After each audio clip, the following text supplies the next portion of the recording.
Bill 7 Uprising, pro-supporters storm Oasis Forum as secret report emerges, what they're hiding. Good day viewers. Welcome to another edition of InspirAfrica Official. I'm Nakash. Well, what a week it's been here in Lusaka. The rains have finally started, but there's a different kind of storm brewing in Zambia's capital. And today, we're diving into a constitutional crisis that has split this nation right down the middle. Our lead story, Bill 7 Uprising, pro-supporters storm Oasis Forum as secret report emerges. Picture this, December 1st, 2025. While the Oasis Forum, Zambia's most powerful coalition of churches, lawyers, and civil society, held secret meetings behind closed doors at State House, another group, 8 civil society organizations, arrived at that very same State House with cameras rolling, live-streaming their every move to the nation. They came bearing signatures. They came bearing solidarity statements. And they came to challenge the narrative that's been dominating headlines for weeks. But here's what makes this story extraordinary. What are they fighting over? Who speaks for the Zambian people? What was in the technical committee's report that was handed to President Hichilema that very same day? And why, in a democracy, are 2 competing civil society blocs claiming to represent the will of millions? The questions multiply like shadows at dusk. Why did the Oasis Forum meet with President Hichilema in private while pro-Bill 7 supporters demanded transparency through a public livestream?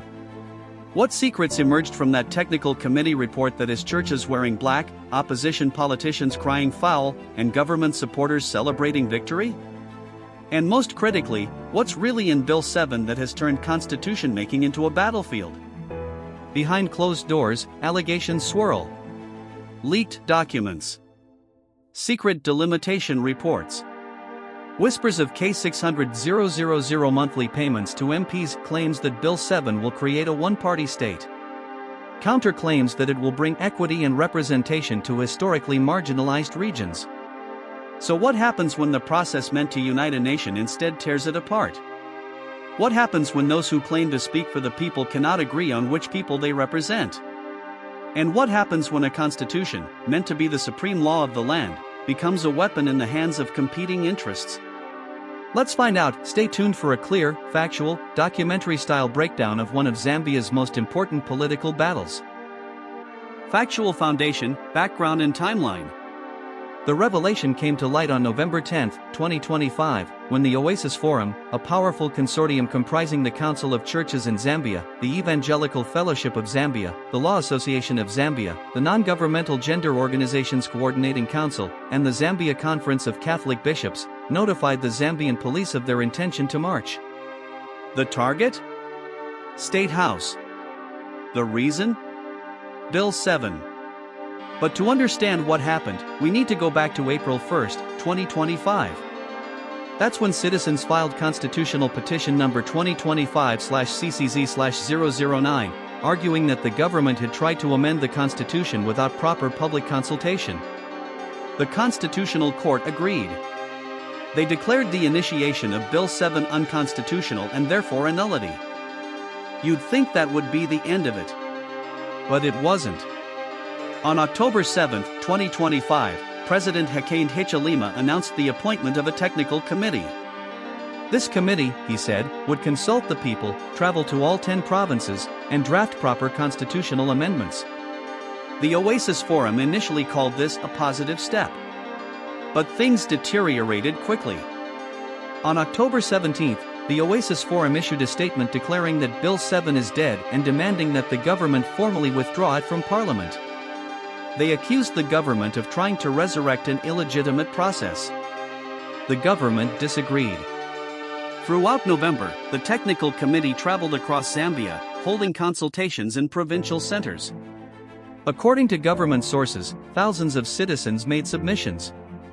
Traditional leaders attended. Civil society groups participated. On November 13, the Archdiocese of Lusaka issued a statement calling the consultation deadline grossly inadequate and warning that Bill 7 appeared to be an attempt to entrench a one-party state. The Oasis Forum launched what they called Black Friday campaigns, complete with coordinated car honking from 3 p.m. to 5 p.m., wearing black ribbons, and public prayers. They planned their march to State House for November 28. But on November 26, the Zambia police issued a letter to the Oasis Forum, acknowledging their right to protest but warning them not to proceed. They cited intelligence that the march won't be safe. The Oasis Forum postponed the march and agreed instead to meet President Hichilema at State House on November 28. They held prayers at Pope Square that morning, clergy dressed in black, before heading to the meeting. What happened in that meeting? The details remained murky. But 2 days later, on November 30, Attorney General Mololo Kabesha led a government delegation in follow-up talks with the Oasis Forum. The talks collapsed. And then came December 1, the day everything changed. Direct evidence, quotes and testimony. On December 1, two competing narratives exploded into public view. The government issued a statement through Chief Government Spokesperson Cornelius Mwikwa. The statement was blunt. Government has, however, since suspended the dialogue after it became clear that the Oasis Forum was not prepared to engage constructively. Instead of participating in meaningful discussions, the forum submitted a letter dated Saturday, November 29, 2025 indicating its unwillingness to proceed with genuine dialogue. The statement continued. It was also evident that the forum came to the meeting with the same fixed position outlined during the Friday meeting rather than taking an open-minded approach, which is necessary to achieving consensus in any meaningful dialogue. Mwikwa doubled down. Government will continue to engage other stakeholders and will not allow this development to disrupt the broader national consultation process, including engagement with parties who hold differing views from the Oasis Forum. The Oasis Forum fired back with their own statement on the same day. Chairperson Beauty Kadebe didn't mince words. The Oasis Forum regrets to inform the public that it decided to pull out of the dialogue on the constitutional amendment process when it became clear that the government was adamant on its position to continue with an illegality. She outlined their core grievances in precise detail. Despite the Constitutional Court nullifying the initiation of Bill No. 7 of 2025, the bill remains before the National Assembly, further entrenching an illegitimate process. On the rushed timeline, Kadebe was equally sharp. There is no justification why the supreme law of the land must be amended in a rushed manner, less 30 days, as though there is no tomorrow. But while this public battle of words raged, something else was happening at State House. 8 civil society organizations, led by Solomon Ngoma of the Action Institute for Policy Analysis Center, arrived with a different message. And crucially, they live-streamed the entire event. Ngoma's statement to the president was direct. The technical committee received thousands of citizen submissions, and the idea that the process lacks consultation cannot stand on evidence. Arthur Moyunda of SACERD added, "It is surprising to hear that the process is illegitimate from groups that refuse to engage yet had representatives on the committee." President Hichilema, speaking during the livestream, struck conciliatory tones. The Constitution belongs to the people, and the goal is to address long-standing gaps and enhance equity. He contrasted the approaches. Peaceful protest is a right, but sustained dialogue offers greater opportunity for consensus. But perhaps the most significant moment came when the technical committee officially handed its report to the president during that same session. The contents? Not publicly released. The timing? Deliberately orchestrated.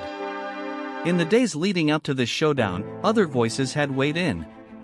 Law Association of Zambia President Lungisani Zulu, speaking for the Oasis Forum in early November, had declared, "The technical committee appointed by President Hichilema lacks inclusivity, legality, and independence." From the Catholic Church, the Archdiocese of Lusaka had warned. The ongoing process is unlawful and appears to be a veiled attempt to entrench a de facto one-party state. Meanwhile, Patriotic Front acting President Given Lubinda issued his own statement. "We are aware that some MPs have allegedly been or will be bribed with substantial funds, specifically K3 million each, to support the bill." Constitutional lawyer John Sangwayasi wrote a lengthy legal analysis, stating flatly, "The Constitutional Court has already held that the so-called Constitution of Zambia, Amendment, Bill No. 7 of 2025 does not exist in law." Deeper analysis. So what's really happening here? What has turned constitutional reform into a constitutional crisis? At its core, this is a battle over legitimacy. Who has the right to speak for the people?